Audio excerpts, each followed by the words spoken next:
So, Yeah? Yeah, Catherine will catch up. I just wanna make sure we honor y'all's time, and we are scheduled to be done at 11:15. So are y'all hard stop at 11:15? No. Okay, so if we went a couple minutes over, that's cool. Yeah. Awesome, I just like to check in with that. Okay, so my name is Megan Warren. I know y'all know Brandon, right? I'm a holistic practitioner, and I help people accelerate their healing with mind-body approach. So I do a lot of mindset work, help people reprogram their mind. I help people repattern their stress patterns. Anxiety is a big one. This is what this workshop is about today. We're gonna talk about how to help yourself. Like if you feel like you get anxious or you deal with anxiety, that's the primary focus of this workshop today. And I also help people regulate their emotions, support people with metabolism, gut health, and hormones. So full mind-body approach. The mind and body, they work together.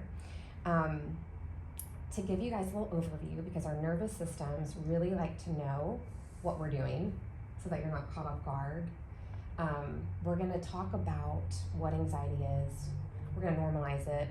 I feel like we've all experienced some form of anxiety. 90% of people deal with anxiety. And then we're gonna show you how to overcome it. And that's with using breathing, and also how to become aware of thought patterns that can trigger you to become even more into the downward spiral of anxiety. And then Brandon's gonna share some structural points. Got anatomy class today. Yes, I'm excited. How to properly breathe, the diaphragm, things like that. And then I'm gonna share more about how do we properly breathe. Brandon probably is gonna share some of that stuff too. Mm-hmm.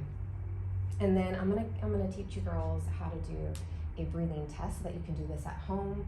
You're gonna leave with a breathing tool, an exercise tool specifically for anxiety, so you can use anytime with your friends, your family, yourself, anybody. And then we're gonna go into a longer breathwork session that's gonna help you feel relaxed and rejuvenated and just clear-minded. And so that's our goal with you leaving, is to feel good start to your Saturday, leave with some background of what's going on with your body and how to help yourself through this. So that's kind of Might be overview. too relaxed after the breathwork class to do our session and see how it feels. Do you have a session? Yeah, with her like later. Isn't that better though? You can really Yeah. stretch your I'll legs. be relaxed. I'm not You'll too probably relaxed. be too relaxed. Oh, you will. Are you gonna do the breath work? Yeah, at the moment I want to. Yeah. for Do sure. it. Yes, I love that. Okay. So awesome. So the next thing I want to do, let's normalize. How have we tried to help ourselves when we feel anxious? What have y'all tried if you feel open to sharing? Breathing, Yeah? therapy, Yep. medication. Yep. I mean, everything. Yes. Lots Yes. of things. Have you tried anything different? No, I do medication and also like meditation, kind of like distancing myself from the thought of anxiety and like realizing that like I am not my emotion. I'm not the anxiety. Yes, I love that. Yeah. So have you tried anything different? Tequila and meditation. And obviously I'm training all the breath stuff. That's why Yeah. like I wanted to bring you in, because I know you come at it from a different category. But when I started to learn how the breathing affects our nervous system, and especially when I had my personal story, like I told you, when I had that panic attack that I sent myself to the ER with. I say sent myself because it was completely my fault. It was chemically driven. I went out drinking with the buddies the night before, lots of vodka. Next morning, thought it'd be a good idea to work out. So I'm like, well, I'm just gonna ramp up my nervous system by taking a ton of caffeine. So pre-workout, it's got like 500 milligrams of caffeine. Followed up with a Monster. Started working out, like 10 minutes into it, I just had this weird feeling come over my body. I'm like, I've never felt that before. That's unusual. Yeah. And actually, I hadn't watched the time, and it was already saying my heart rate was like 170, and I was not doing anything. I was like stationary. And so I was like, this is worrisome. So I did the tricks that I know, like, all right, lay on your back, elevate your legs, let things calm down. That wasn't working. It was just getting worse. So I was like, all right, well, I guess the workout's done. I'm gonna go to my car. And it was the weirdest feeling, because I felt like my legs were gonna give out. Yeah. Like, it was an out of body experience. That's the only thing I can say. Yeah. And I was like, the door is 100 feet away. I don't feel like I can make it. And I'm just like, don't show anybody how freaked out you are. Eventually, I was like, this is not going away. Laid in my car for about half hour, called ER, or paramedics. They came pick me up. And they took me to the ER. I didn't know what was going on. I thought I was dehydrated. So I was like, before they took me, I was like, can you just give me an IV? I think I'm just dehydrated. They're like, we can only give you an IV if you're in the ambulance and we're on the way. I was like, oh, fine, I have insurance. This is gonna suck, but let's go. But yeah, it took about 4 or 5 hours for me to finally calm down. They ran all the tests. They're like, look, you're healthy. We got nothing that we can find what's wrong with you. Probably just dehydrated. I really didn't know until after the fact when I started looking into it. Like, oh, that was just a massive panic attack. Yeah. So my nervous system was just completely jacked up. So for me, the trigger initially was chemical. I just messed myself up with alcohol and caffeine. The weird thing, which I didn't expect, is it became psychological. It was subconscious because every time I drove by that gym for like a year and a half, Yeah. I would get panicky, Yeah. completely out of nowhere. Yeah. And like that, I did not expect to happen. So that was like a weird sensation, but that's what got me into making this connection. Like I noticed that when I drove by it, my breathing changed, totally subconsciously. I was like, I'm breathing more shallowly, like my heart rate's elevated. Yeah. So that, and then I got into the like structural anatomical understanding of the respiratory system, nervous system and stuff, along with education that I took afterwards. But, you know, I realized that this stuff is not just physiological, it is psychological, and it's subconscious a lot of times. Yes. Okay. I love that you said that because I'm gonna kind of tie it all together with his story. Yeah. Excuse me, y'all. I'm getting over a cold. So exactly with what everyone said, I wrote down like some notes about how people have tried to normalize and like get rid of their anxiety. Medication, meditation, exercise, connecting with others, getting out in nature, separating yourself from your thoughts, sleep. Some people overeat, like they'll go and like they feel anxious, eat or numb out, alcohol, things like that, right? Like we've all tried it. And so next I want to go into, well, what is anxiety? And I'm sure we've heard of a lot of different theories and what it is from medical doctors or mental health providers, things like that. Maybe even just Google, Dr. Google, right? Don't Dr. Google anything. That might cause more anxiety. So I have a client that's an ER doc, he checks Google sometimes, so that made me feel better. I'm like, all right, he checks Google. Yeah. Nice. You chat GPT. Yeah, that's the new tonight. That's what we're talking about. That might actually make you want to turn around and just Google and you're like, okay, let's go. Hold up here. So we have a nervous system, and I've said this before, you've said nervous system whenever you were sharing your story. And the primary goal of our nervous system, there's something internal called neuroception. And this is like our threat, our perceived threat, our protector. So it's really, really amazing that we have this alarm clock that goes off that tells us, hey, we are in danger, there is a threat. Because what happens when that happens, when the alarm goes off, we're looking around our surroundings, we don't feel safe. Our body, our blood starts to move away from our organs, digestion, circulation, just all of that, and it moves to our muscles. So what our bodies want to do, because they're smart, is run. Yeah. So we become stronger so that we can get away from danger. Now, what happens with that is our breathing increases, our heart rate increases, our circulation starts to move away, like I said, move away from our organs. So like a lot of people dealing with, I help people with gut issues, digestive issues, hormone issues. You have a spike in cortisol, which is your stress hormone, and digestion is also compromised. So like these organs, these systems that we're like, why am I dealing with gut issues? I'm stressed out all the time. Or same with hormone. Why am I so hormonally imbalanced? I've been in a fight-flight response for so long. Yeah. And so what happens when you get this threat, this perceived threat, is our bodies go into fear, whether you're aware of it or not, consciously or unconsciously. And the whole goal is to bring the body back into safety. And so we do things in order to try to bring ourselves back into safety, but sometimes that's harder than what, we're not trained how to do that. Yeah. And so that's the whole goal. And when we're in this fear state, this is known as your fight or flight response. this is where people are chronically living, right? Like we immediately wake up, we check our email, social media, fight, flight, response. I need to do this, all of these different tasks to do, or what are people gonna think about me? Am I gonna pass this test? How's this interview gonna go? It's all of these threats that really we don't need to run from, right? Like physically running is not gonna help us get the job if we go to an interview. Like, no. But our primal way that we're created, it's meant to run. So like when a zebra sees a lion coming at it, the lion doesn't make the zebra scared. The internal alarm clock is telling zebra, hey, you gotta run for your life. So what does zebra do? Run. What do we do when we have anxiety? Oh shit, I don't know how to deal with this. This is so scary. Oh my gosh, I don't know. Like, what am I gonna do?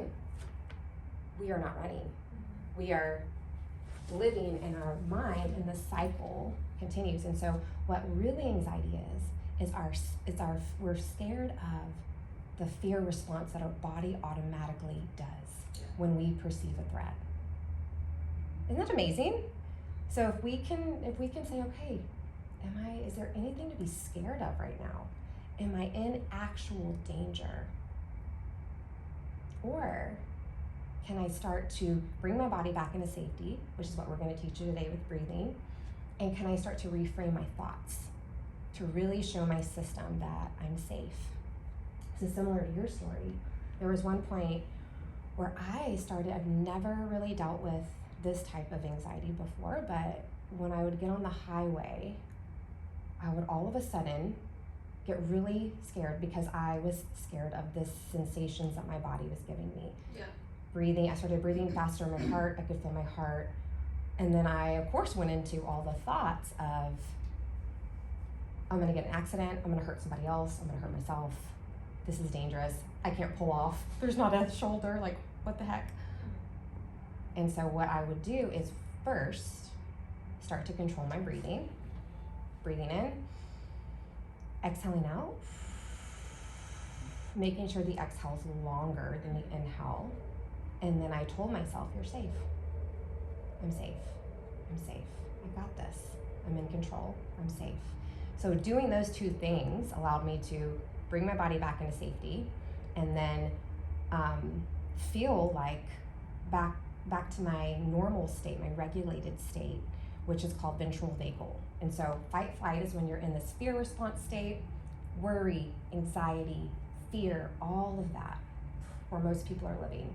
Ventral vagal, peace, centered, relaxed, you're more creative.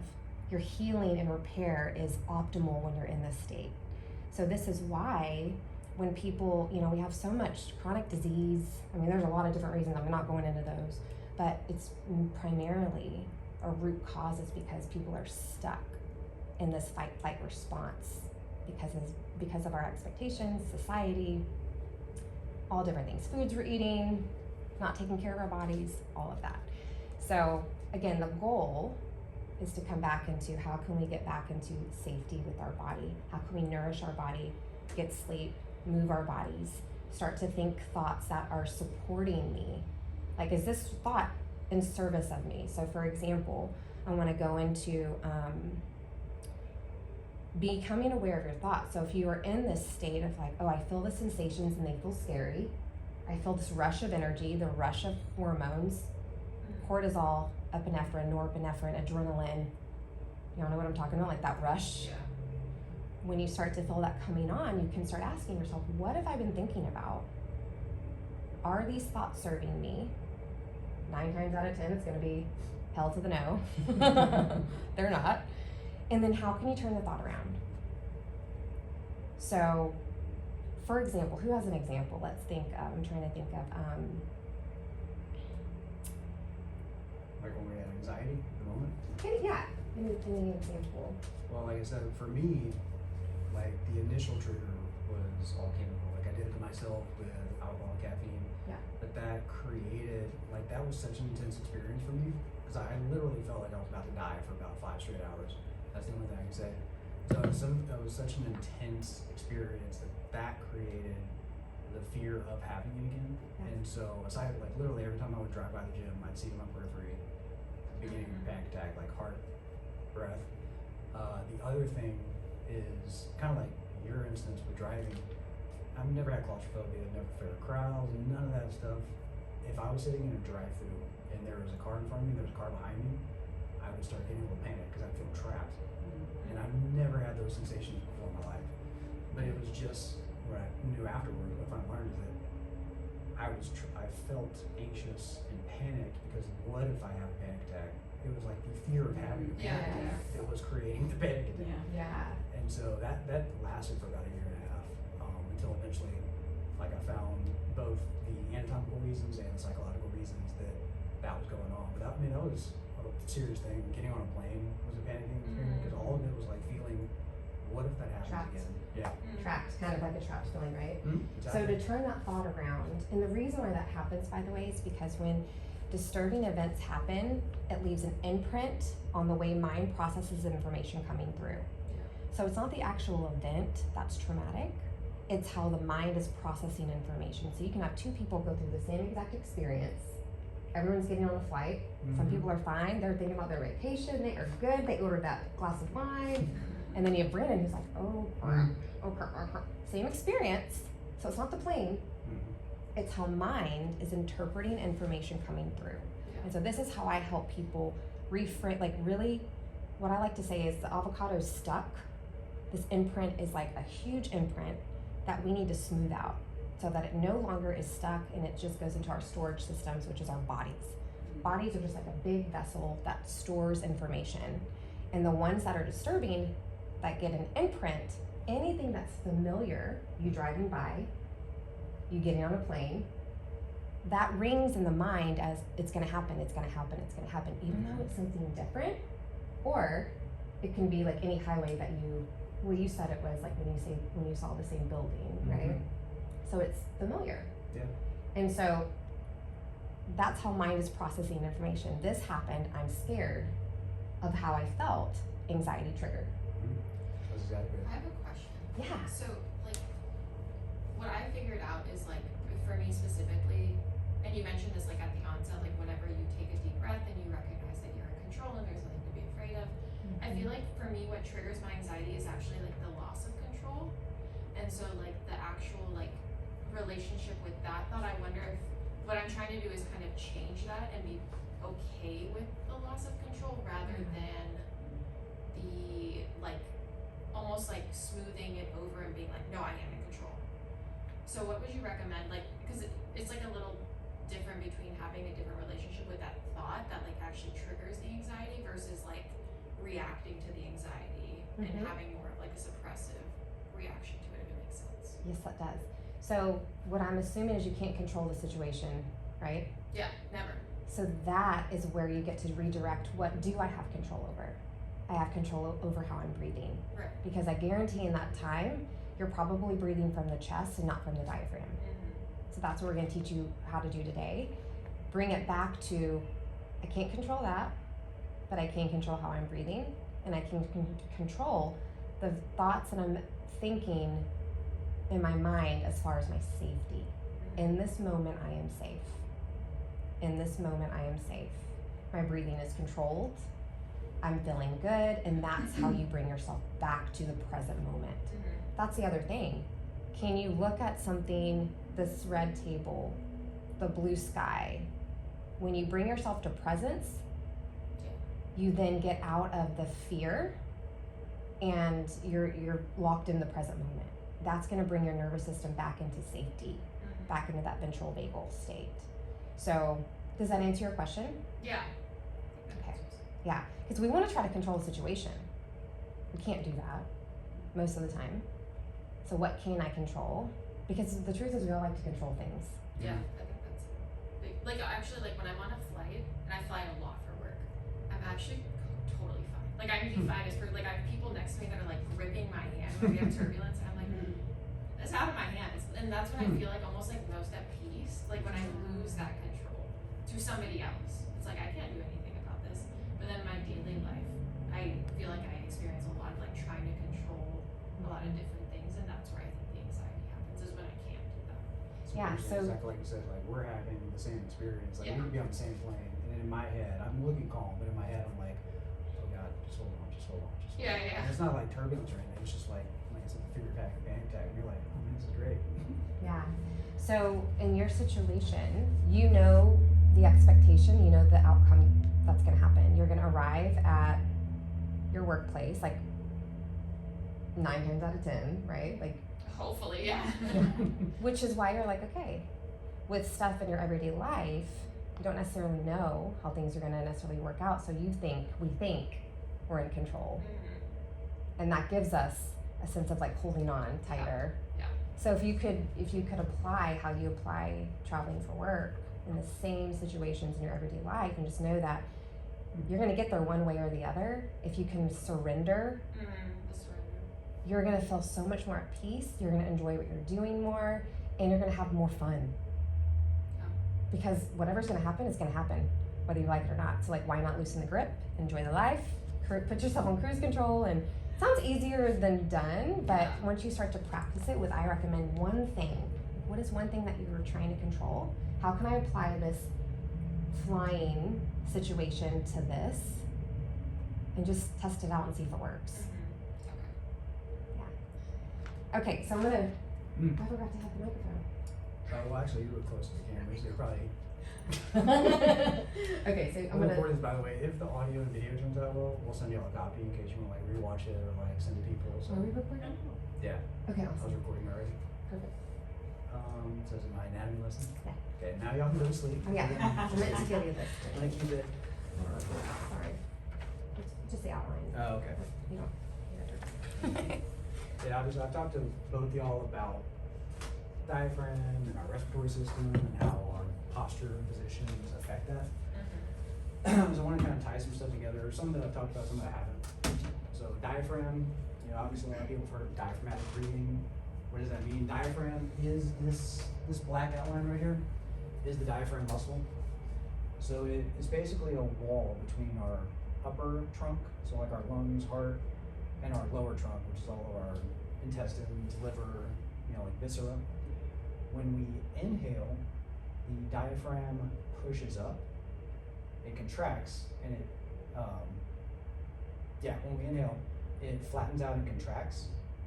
That draws the air in. When we exhale, it actually relaxes, domes up, pushes up on the lungs, and to expel the air. So the diaphragm is our main muscle of breathing. When that's not working, we're still breathing because we still have to live, but we're not breathing optimally. We don't have a sense of what our diaphragm is doing. It's deep in our body. We can't feel it at any moment. But the one thing that we can pay attention to know if it's actually in a good position to work is what's going on with our head and our chest. Because if our head and chest are not in a good position, the diaphragm most likely will be in a flattened position, which means it can't actually relax, which means it can't get the air out properly. What that means is basically our breathing has to become more shallow. We're probably taking in more air and accumulating CO2, which is what we expel when we breathe out. So upper cross syndrome, I don't know if anybody's heard of that, it's mostly like an industry term, but it essentially is this posture. Head's forward, upper back is rounded, turtle head posture, some people call it tech neck these days. It's like this, I think I have that. a lot of people do. Yeah. So it's because we're on our computers, because we're on our phones. Not so. That's what everybody thinks.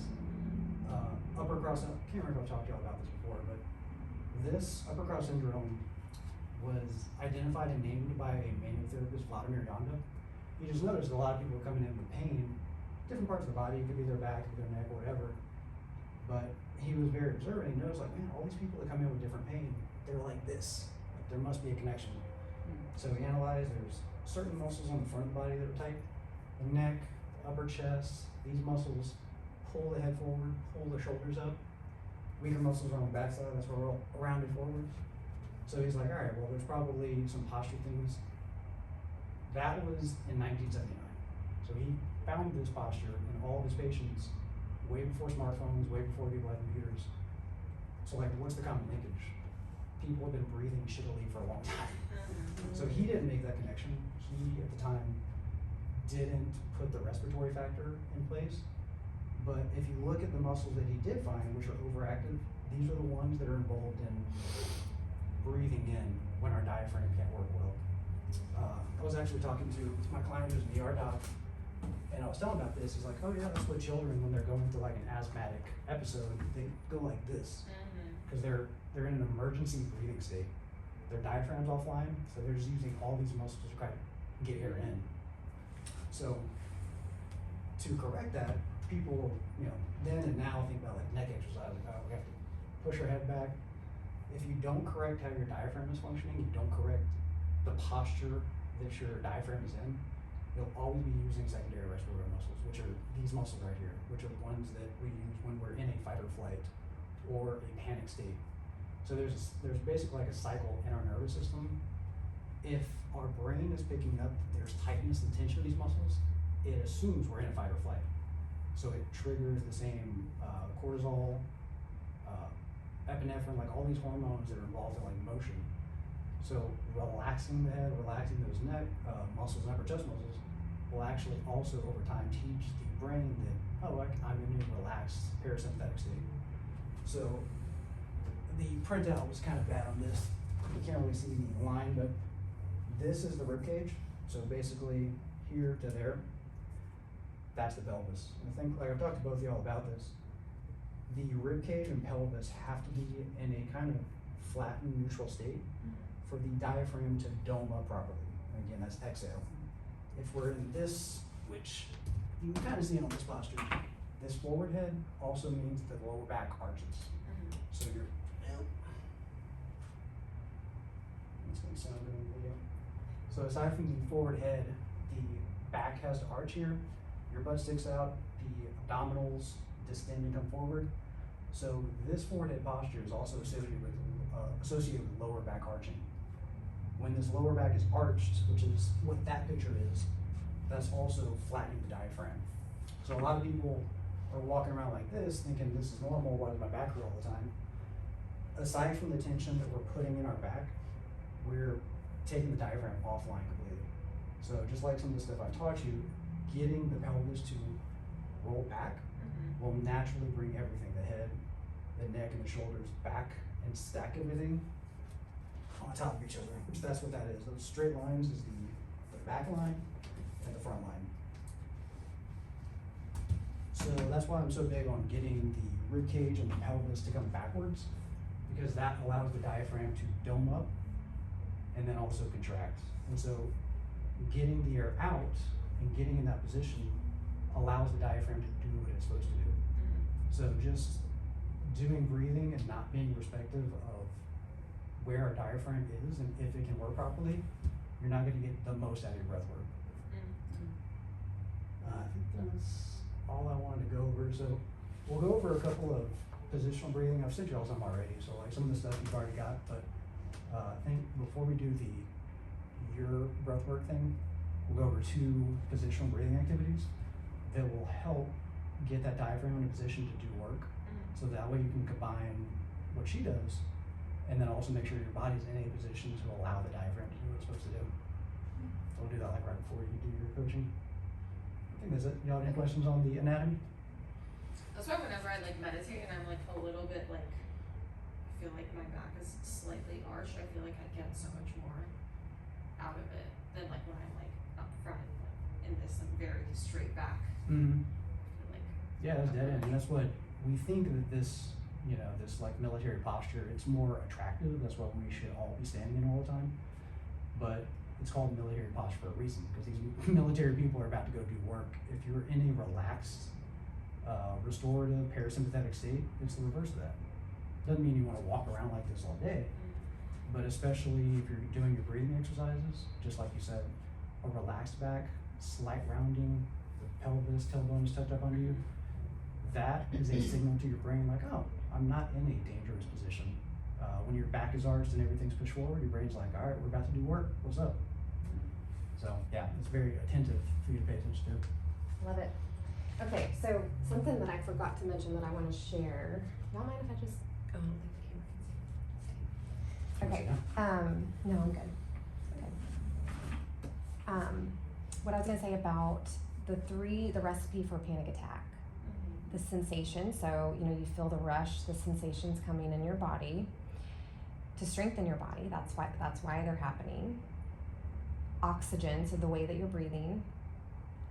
And then the last one is the mind that's gathering information. What do I do? I don't know what to do. Those three things, recipe for panic attack. So if you can then control how you're breathing, know that the signals, the sensations that your body's feeling is just trying to get you strong. And if you can start breathing and then start to understand, like, think my mind thinks I'm in danger. How can I show my mind that I'm really not in any threat, seriously, like in like real life? Now, if you are, hold on, let me back up. If you can do those three things, then the panic attack's not going to happen. It's when you let it spiral out of control, right? Like when you had yours, you weren't doing those things. Sensations, scary. Breathing was probably compromised, which you probably didn't know at that time, right? No, And then, I could sense it. It's like. well, you knew it was faster, right? Yeah, But you yeah, weren't yeah. controlling, like, breathing slower. Yeah. Yeah. And then the third is mind was like, oh gosh, something's wrong. Yeah, I've never felt that before. So. Panic attack. So, I was going to say something else. Oh, this is very necessary when we are in an actual dangerous position. Like if someone has a knife to our throat, we want that alarm to go off. We want all of those sensations to move throughout our body so we can get the heck out of there. So we want to appreciate that we have this signal, this response, and then also know that if we're not in an actual situation where it's dangerous, we can bring ourselves out of it if we're perceiving that a threat's happening. Okay, so I'm going to go into what, functional breathing is, and this is on y'all's paper. If you look at the two differences between functional and dysfunctional, dysfunctional is when you're breathing from the chest only, breathing from the mouth, when it's when it's fast and choppy. And how we want to bring it to a functional way of breathing, a proper way of breathing. And the way I like to tell people to do this is first just place your hands on your rib cage, or your diaphragm's underneath your rib cage. And then if you focus on when I breathe in, my diaphragm's going to expand, my rib cage is going to expand. We want the breath to come in here first, chest second. So you can imagine air, and then exhale out. So take a breath in through your nose, imagine rib cage expanding, and then exhale out. When you exhale, do you want chest and then diaphragm, or same thing? Okay. Yeah, you can imagine that. Like it's just exiting out. So try that a couple more times. And if you take your hands away from your diaphragm and you just take a normal breath, a lot of times it's chest, shoulders rise, right? We're not getting the full capacity of our breath. So when we focus on, okay, when I take a deep breath, my rib cage is expanding, watch my shoulders.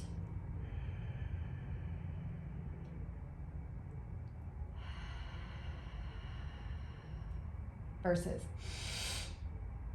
like that's just all chest. Mm-hmm. So focus on the diaphragm helps you know that that's going to expand. Your belly's going to naturally expand to 2, and then your chest will be second automatically. Okay, so you want to try that for a few rounds? Let's go. Okay, so just place your hands on your rib cage, and I like to close my eyes because it helps me deepen the experience, but you can keep yours open. So just take a breath in, and then exhale out. And deep breath in, exhale out. And just keep that going for a few breaths.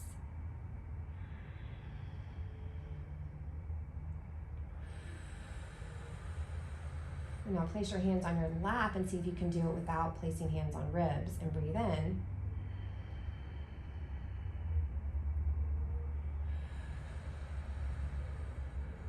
And try that one more time. Deep breath in.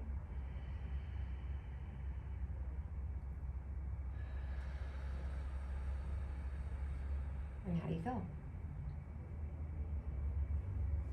Relaxed. Yeah. Did the breath feel longer than how you would normally breathe? Interesting, right? So I know that like when we're doing things, when we're working, we're not going to be thinking about, okay, my rib cage, I need to breathe, because that happens automatically.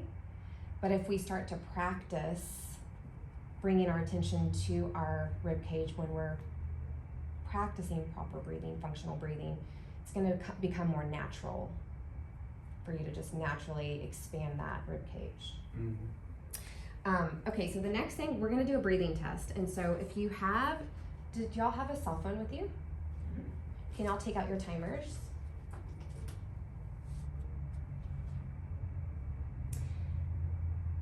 So the first test we're going to do checks your carbon dioxide capacity. What research has showed is that if you have a lower carbon dioxide capacity, you can't hold your breath for that long. And so this, somebody who can't hold their breath for that long shows that they're less resilient to stress. And so the goal is to be able to increase your breath hold so that you can build up carbon dioxide so that you can have a better stress response.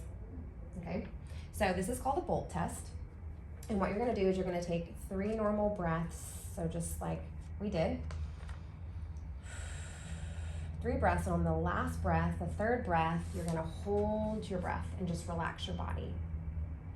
That's when since it's just 2 people, I can just time y'all. You can also time yourself because I want you guys to practice so that you can do this at home. Because this is a good test to do once a month, just to check in and see, like, am I seeing improvement with my carbon dioxide capacities? Am I practicing my breath work? Doing these exercises, am I noticing a difference? I think we're gonna send them the instructions, right? How to do the test? They have it. Oh, do you? Okay. Yeah, I put it on the paper. So it's 3 breaths in Mm-hmm. and out, and then at the last one, hold. Hold, and that's when you Holding press in. start. Holding Yeah, in. Right. but I'll press start since there's just 2 of you guys, okay? So let's just take 3 normal breaths. Is normal the diaphragm breathing? Yes. Okay. Yeah, so breath in and out. And in and out. And last one. In and out. And then hold your breath at the bottom, starting now. And just relax your body. And then just look at me take a breath in when you can't breathe anymore.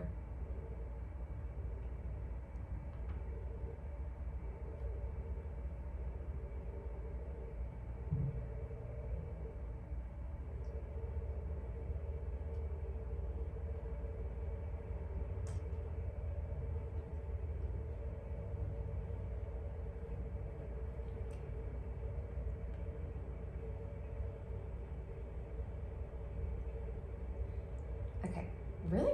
Very good, ladies. So 30 and 38. Optimal, we want to see 40.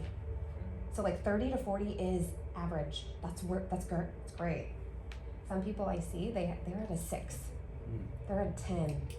So it's like, okay, this is really showing me that their stress resilience is down. We have some work to do. I think part of that too is they probably aren't getting enough CO2 out. Because like I said, as far as a lot of people that have this extended posture, they're not, this is what's called an inhale state, just like you said. Exhale is the reverse of that. A lot of people, if they're living in this position, they're not really they're taking in more air than they're probably expelling. So in our body, we don't really think about this, but if we're not expelling that, it has to stay trapped. So that CO2 actually stays trapped in our body, just builds up over time. So part of it is the lack of sensitivity, and part of it is probably they just have so much of it just inherently walking around in their system.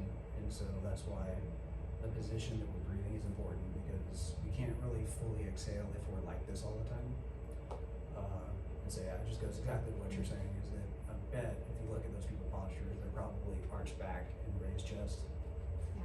Why is it that you want to hold, why is it the breath hold and the CO2? I think you mentioned something about our ability to hold CO2, or what did you say? Capacity. Our capacity for CO2. Why would that Mhm. translate to less stress response? Because I think of CO2 as something we want to expel. Yeah, we do. That's how our normal breathing, breathe in oxygen, release CO2. It's just the ratio with oxygen and carbon dioxide in the body. And if you have lower levels of CO2, like the Lower capacity, levels, okay. yeah, you're less resilient to stress. Yeah, there's a direct linkage between CO2 levels. Like O2 CO2 it's balanced very precisely in our body, and so if the CO2 level is off, like it has a direct impact with fear and panic. In the book Breath, the author talks about a person that she had no fear response. She could be swimming in a pool of snakes, nothing, never afraid of anything. So obviously it was a medical condition. Went to all these specialists for years, couldn't figure out. I think it was a neuroscientist or somebody was like, "Why don't we just test a CO2 dose and see what happened?" He gave her a very small, I don't know what the measurement is, but a very small dose of CO2. Immediate fear response. She was like, "Shut, never felt this before." What they found out is because basically the part of her brain that was able to sense that was offline, haywire. So she wasn't able to really pick up the CO2 level, and so that just showed you like CO2, fear, panic, like they're totally intertwined. Yeah. Also, what you're doing, when you are, so the breath work we're going to do at the end, you're increasing your carbon dioxide capacity. We're alkalining the body more. So this has to do with acidity and alkalinity. You don't want to be too alkaline all the time. Doing a breath work like this is really, really cleansing for your body. But you want to find that balance between, someone that's acidic, they're more susceptible to have disease. That's where disease thrives, is when in an acidic body. And so this is why breathing is it's an important component to health, to vitality, because it's the exchange of the carbon dioxide and the oxygen, all of that. It's like purifying your blood. And so all of it's so cool, right? Fascinating. We're talking about the science part. Yeah, nerding out. Thank you all for letting me nerd out. We love it. Okay, so the next test we're going to do is called the max exhale.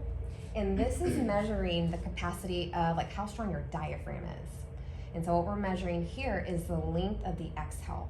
So you're going to take 3 normal breaths like we did last time, and we're going to measure. Your timer's going to start as soon as you start exhaling. And I want you to exhale like you're letting air out of a tire. So it's not going to be like, it's going to be like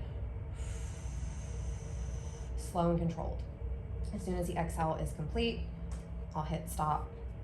If you're timing yourself, hit stop, and then that's your time for max exhale. Okay? How many breaths do we take in? 3 normal breaths. That's just kind of regulating the body. So take a breath in and exhale. Another breath in. Exhale. And breath in. Exhale. And then one more breath in. And then as soon as you start exhaling, I'm going to start the timer. Slow and controlled exhale.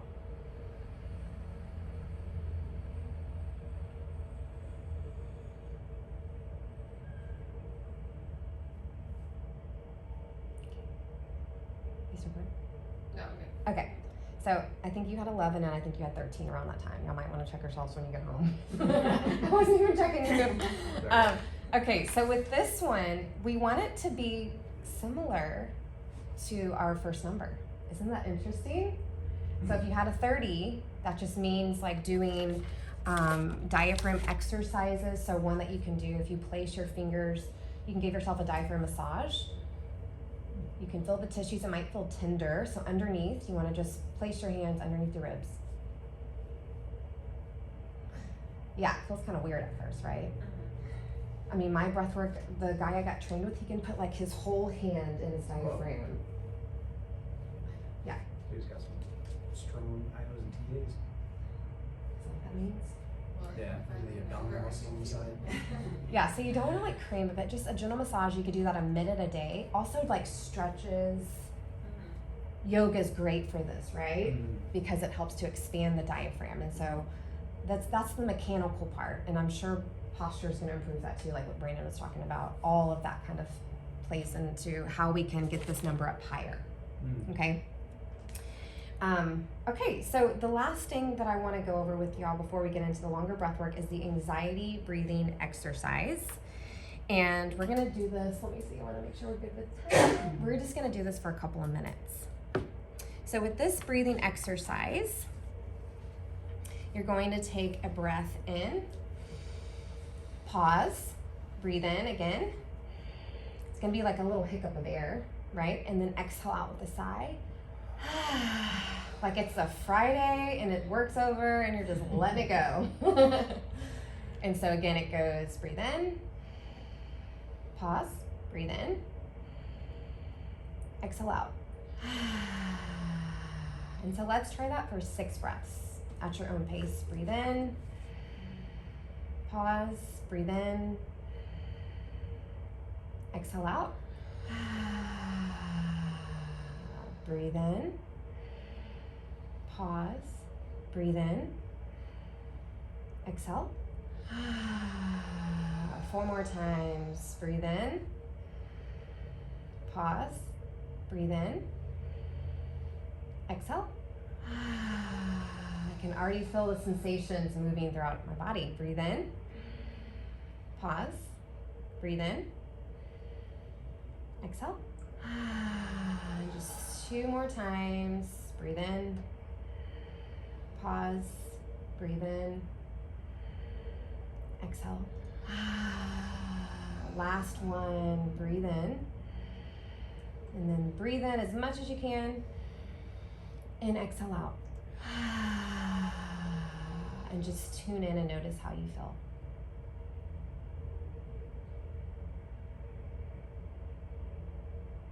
Feeling any different? My eyes feel more relaxed. Your eyes do? Yeah, I've been carrying a lot of tension around my eyes and head the last few days. Awesome. So that's good. Y'all feel relaxed? Okay, get ready to feel really relaxed with this next one.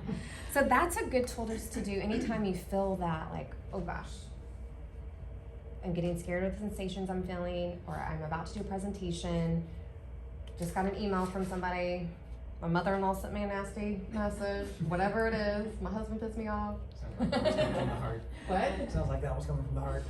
Just kidding. So yeah, you can pull that tool out. Do it for 6 breaths. That's about a minute. You can do it longer. What I love doing is asking myself or the people I'm working with, rate your stress level right now. 10 being like you're extremely stressed. Okay, I am at an 8. Okay, do the breathwork exercise. Did that number go down? So that can be another tool that you assess yourself to see, like, okay, this is working.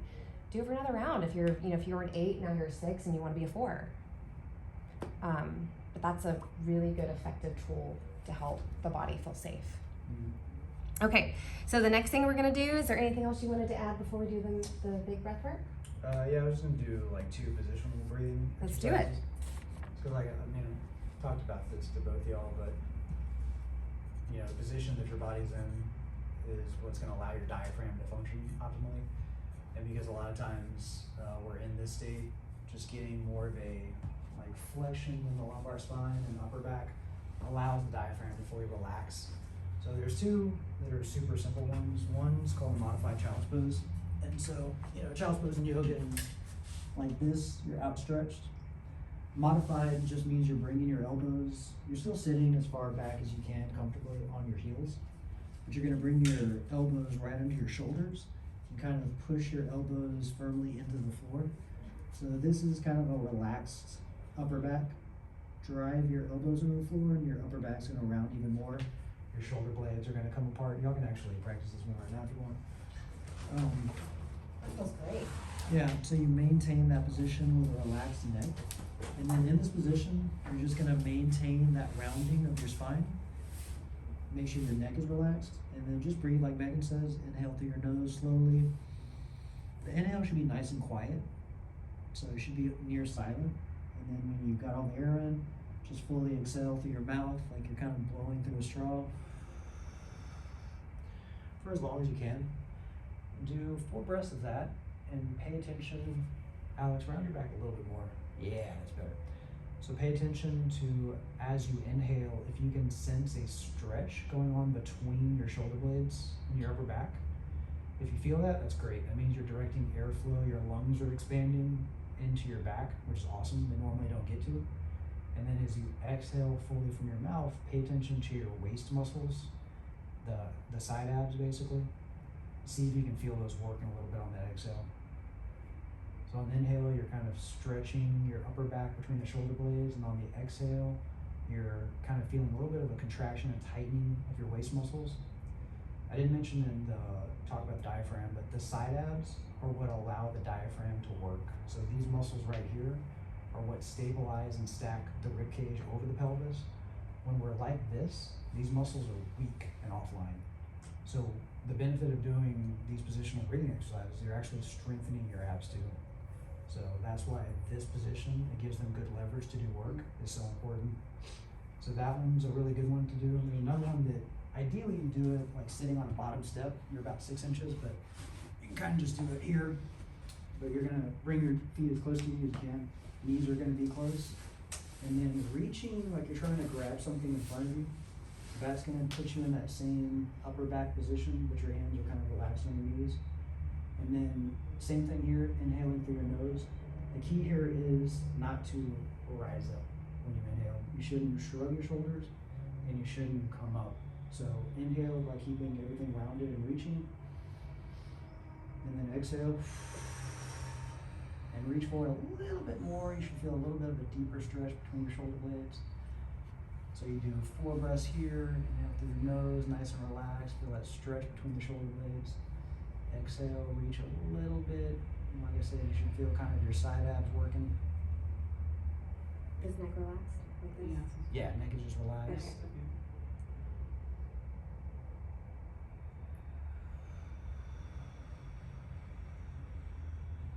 That feels great.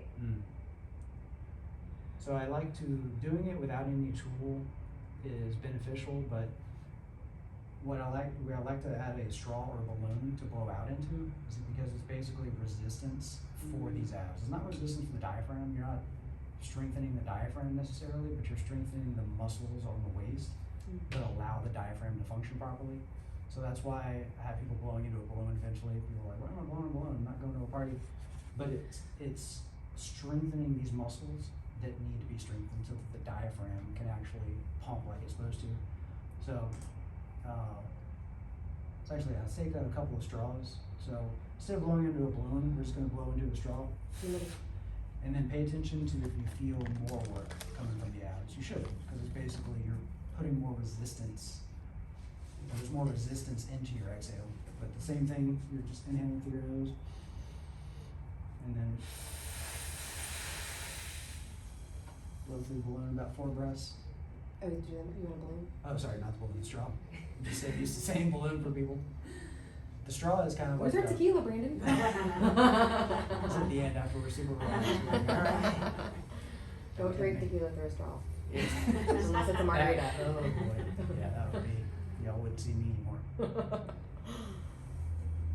So yeah, this is something you can do at home. Just getting in these positions allows your diaphragm to function. You're allowing the lungs to expand.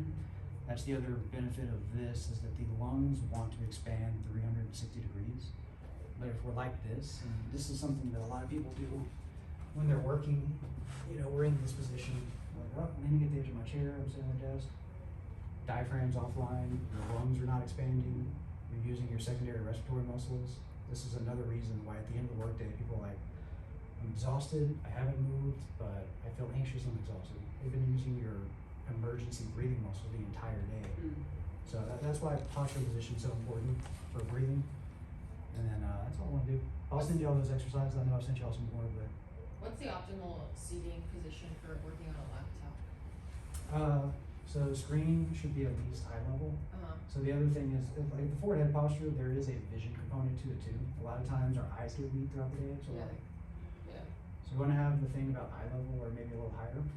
The key is you want something on your entire back. So you want to have a high back chair, and you want to be in contact with it the entire time.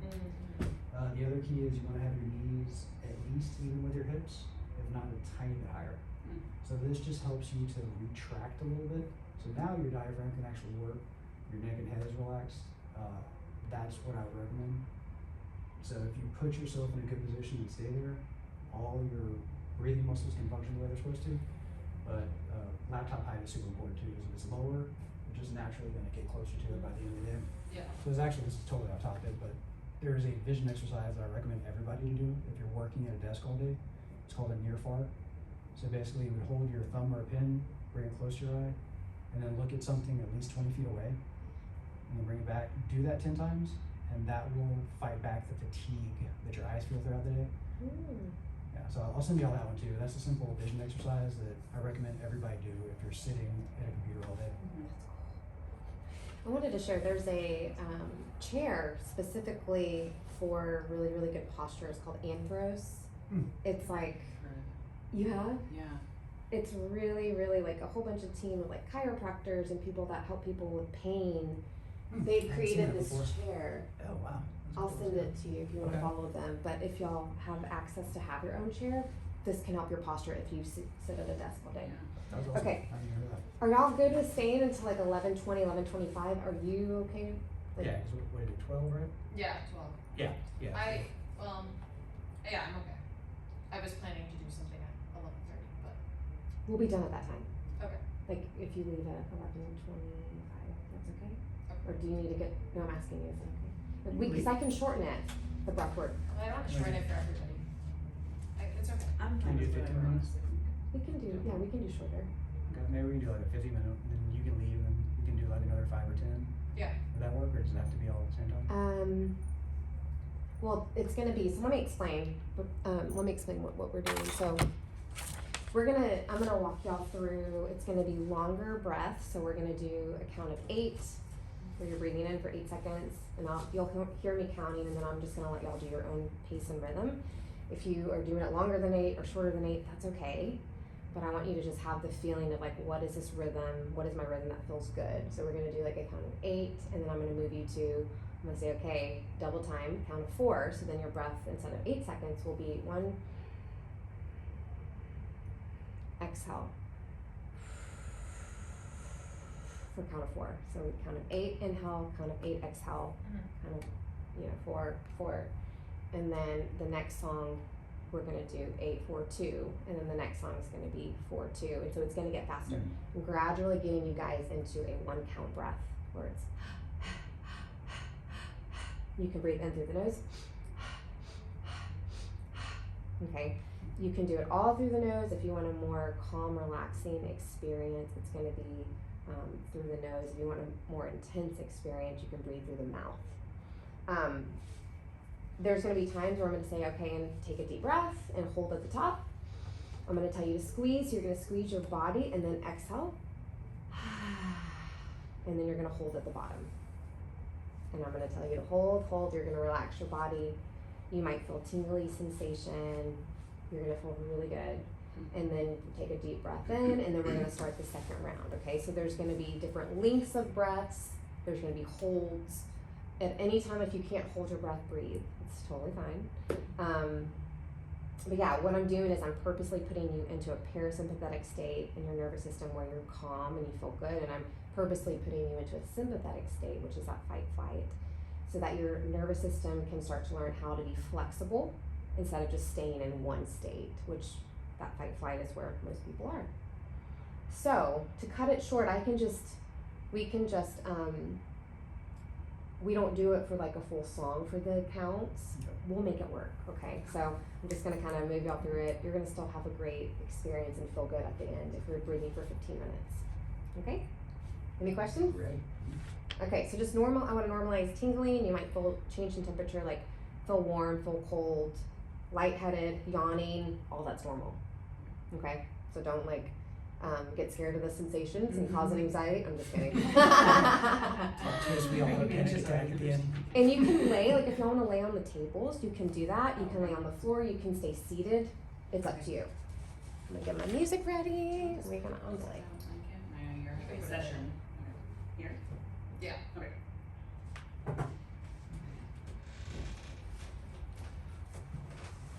camera to catch you.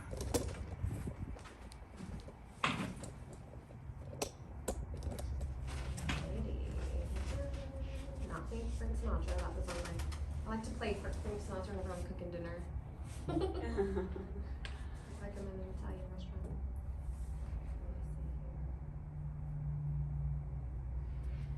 Okay, so y'all ready? Just make sure you're comfortable. This you don't have to worry about. Am I breathing from my diaphragm? Like just breathe normal. You want this to be an experience that you're just letting yourself go. Something that I like to do too, I just want to share if I'm seated like you are, Alex. I kind of like to like have the rhythm of like.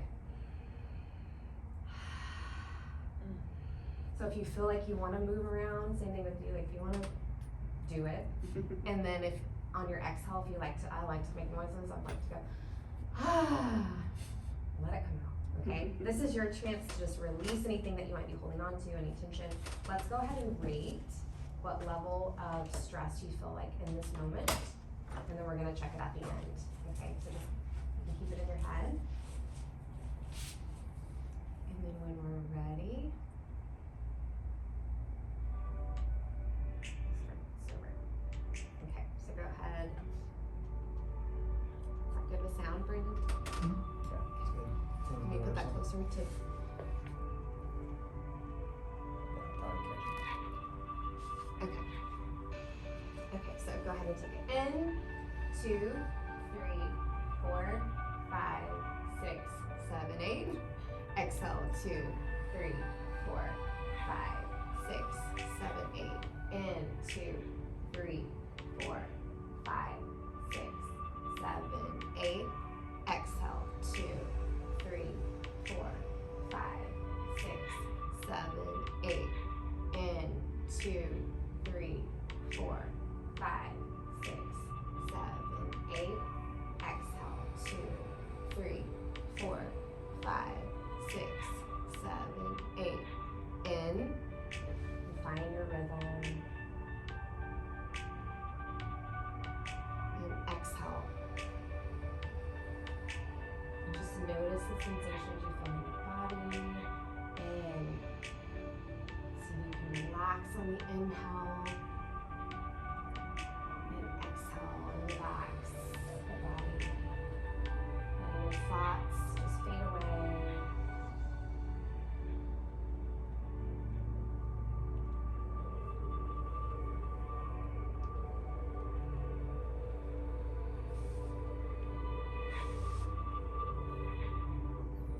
Inhale, deep inhale. Exhale.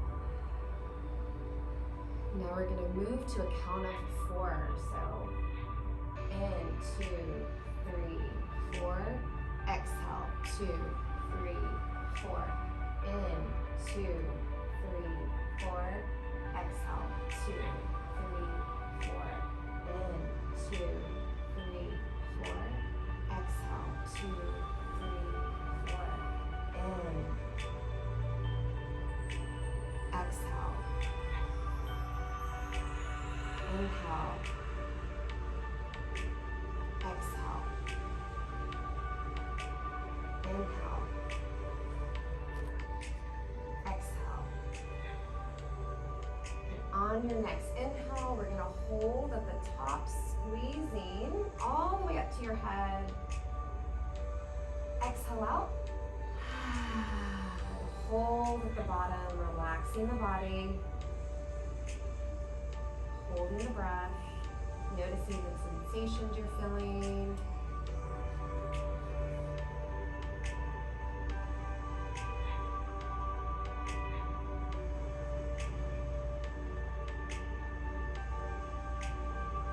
And then getting ready to take a nice big breath in, breath. Exhale out. We're going to move to round 2. Taking a breath, we're going to move back to that 8 count. So in 2, 3, 4, 5, 6, 7, 8. Exhale 2, 3, 4, 5, 6, 7, 8. In 2, 3, 4, 5, 6, 7, 8. Exhale 2, 3, 4, 5, 6, 7, 8. In 2, 3, 4, 5, 6, 7, 8.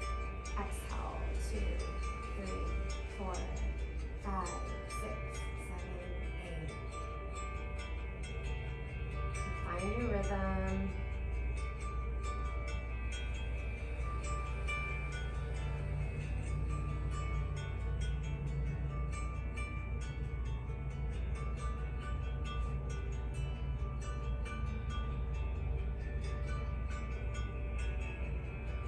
On your next inhale, we're going to move to a count of 4. In, 2, 3, 4. Exhale, 2, 3, 4. In, 2, 3, 4. Exhale, 2, 3, 4. In, 2, 3, 4. Exhale, 2, 3, 4. Inhale. Exhale. Inhale. Exhale. Inhale. Exhale. Now we're going to move to double time. So it's going to go in, 2, exhale, 2, inhale, 2. So really fast. In, exhale, 2, in, 2, exhale, 2, inhale, 2, exhale, 2, inhale, 2, exhale, 2, inhale, 2, exhale, 2, inhale, exhale, inhale, exhale.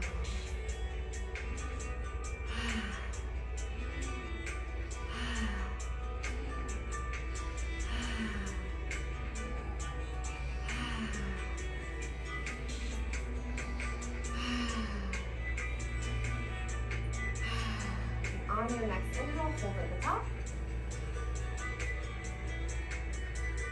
Exhale out completely.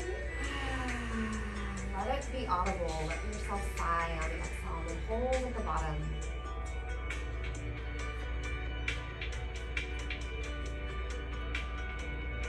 Relaxing the body, noticing the sensations that you're feeling, feeling grounded and centered. See if you can relax deeper into this moment. Softening the body, softening the jaw, the shoulders.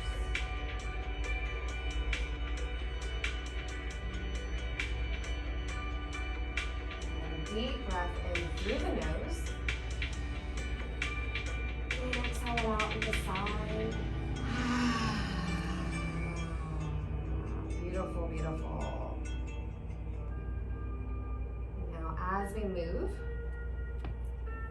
to our next round, we're going to go ahead and start to breathe in for 4. So in, 2, 3, 4. Exhale, 2, 3, 4. Inhale, 2, 3, 4. Exhale, 2, 3, 4. Inhale, 2, 3, 4. Exhale, 2, 3, 4. Inhale. Exhale. Inhale. And just find a rhythm that feels good for you.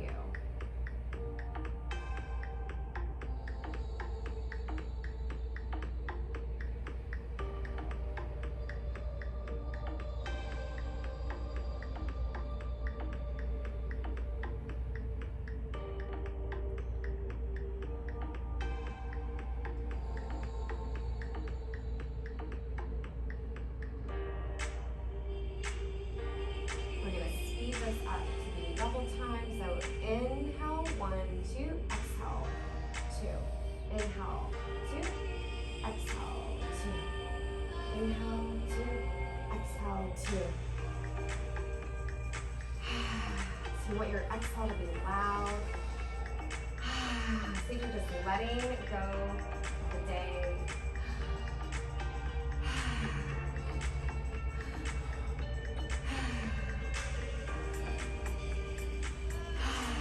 If you're fogging up a mirror right in front of you, how would you exhale?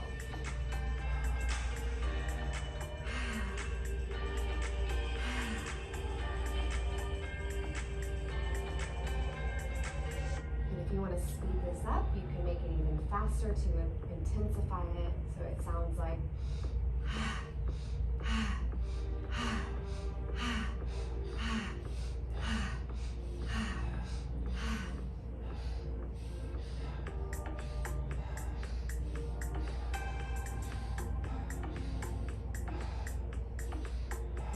trusting your body, trusting your breath, trusting the sensations that you're feeling, getting lost in the experience.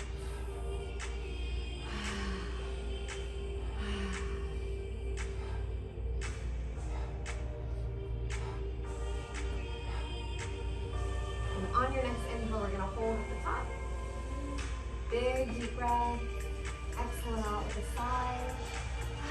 And hold at the bottom. You might feel tingling. That's perfectly normal. Lightheaded, perfectly normal. Helping you feel safe.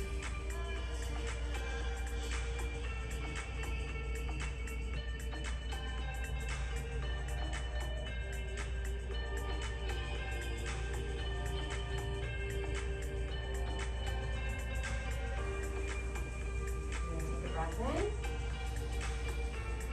Exhale out.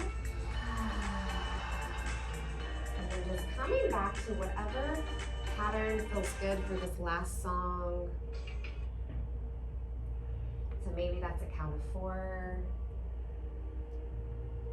Maybe it's the count of 8. We're bringing the nervous system back down.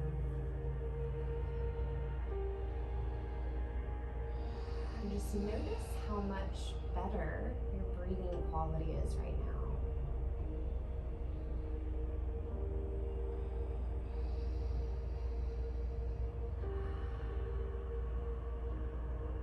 Notice your mind. Noticing your body, maybe you feel less tense.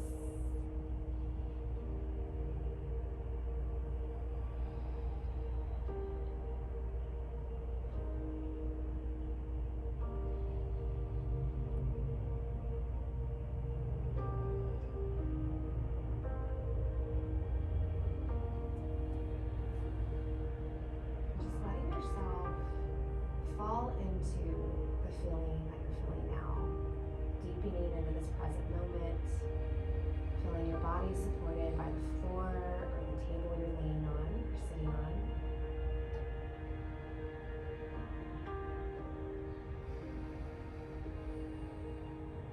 And then opening your heart. Feeling grateful that you showed up for yourself today. Feeling grateful for what our body does automatically. Breathe, circulate energy and blood, for our digestion, for all the functions we don't even have to think about that our body automatically does. And our body is always trying to heal and restore and keep us safe.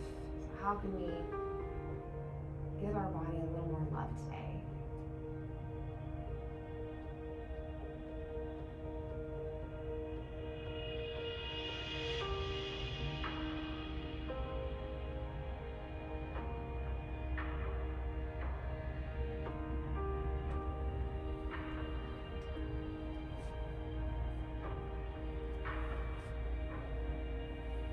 And then just starting to wiggle the feet and the toes. You can stretch in any way that feels comfortable.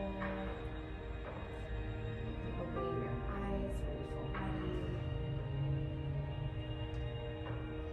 And just tune back into that stress number on the rating scale and see if your number has changed at all. Yeah. My face definitely feels more relaxed. Mm-hmm. Your face does? Yeah, that's like I said, that's where I've been feeling the most tension the last week or so. Like my head feels lighter. Mm.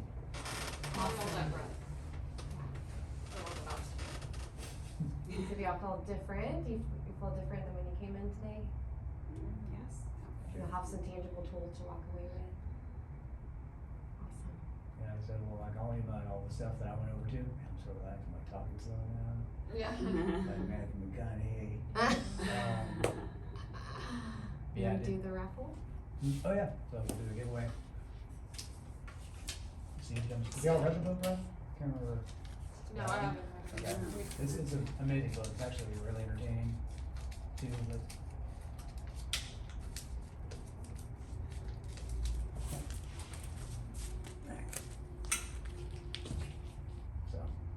She's What gonna you have did. y'all jump to see who can jump the highest. Oh, yeah. fence of We're all relaxed.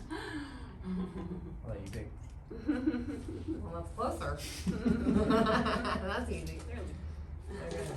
Alex! Winner, winner. So, There you go. Thank you. It was really a hard guess. It was a good one. yeah. Yeah. Okay, do you have any questions or any other? No, thank you so much. Yeah, Yeah, thank you all for attending. You know, this is the first time, but, you know, like I told you and told y'all, like, she comes at this stuff from a different perspective, but I think it intertwines so well with what I do and what I teach, because you have this different layer of how breathing affects our mindset. And so that's why I just thought it'd be a good partnership, and we definitely plan to do this like more often. This is the first time, so thank y'all for being the initial guinea pigs. Y'all were, I think, great candidates for this. But I'll send y'all like a little 1 or 2 question survey too, if there's anything you like or feedback. Like, super appreciative. If you're like, the anatomy part put me to sleep, skip it. Totally cool. Not gonna hurt my feelings. But yeah, it's like any feedback we appreciate, because we do want to do this. We don't have anything set up for the future yet, but we want to do this more often and regularly, and you know, have more people, you know, learn this stuff, because I know it's important, it's powerful, and so I want to help share this to as many people as possible, give them a little bit more control over their breath and their mindset. So Yeah. thank y'all for attending. Thank you. Yeah, Thank thank you you. for sharing too. I know it's hard to like talk about panic attacks. I've been there, so thanks for sharing. Sure. Yeah. Now that I don't feel them anymore. Probably couldn't have talked about it a couple years ago, because I probably just talking about it, like, feeling it. Yeah, it still Yeah. brings up like Yeah. a lot of like trauma that's still like stored in the body. So. Mm-hmm. Yeah. This is great, because I can go home and take it to my kids too, which is good. Yeah, I because love that. I always talk about, take a deep breath right now. And like, stop telling me to take every breath. But having a whole rhythm and exercise to go through with it is a lot better. So it's Good. really good. Yes. Awesome. Yeah. Yeah, we would appreciate feedback. And the breath work normally is double that time, so I usually do it for about 30 minutes. So just imagine. That's a long, yeah. That is, I was still lightheaded a little bit, so I don't know if that's Yeah. good or bad. But I definitely felt the Probably need tingling. a lot I was more like, chest. what is she talking about tingling? And then like when we were doing the 1 in and Yeah. 1 out, I was Yeah. like, oh. Yeah. There it is. Yeah. So sometimes I'll do breath work where it's just we start with one, Yeah. like it's fast from the get go for 30 minutes. Wow. I like to do this more where I ease people in who, especially have never done the breath work, Yeah. Yeah. because it can feel scary. If you're not, Intense, for it can sure, feel yeah. intense. Yeah, Yeah. intense. Yeah. Yeah. People don't get scared, but it's because I warn them, like, hey, you might feel tingling. Yeah. No, it's good to warn you. Yeah. Yeah. Yeah. That's So what they I was love saying. You're cleaning out and oxygenating and like alkalining your body, so it's so good for you. Sorry. I'll send them your contact info, Yep. like your website and Instagram and stuff too, so if Awesome. y'all wanna follow her, stay in touch. Yeah. So nice to meet you. Great. Yes. Yeah, Thank nice to you. meet you. Thank you.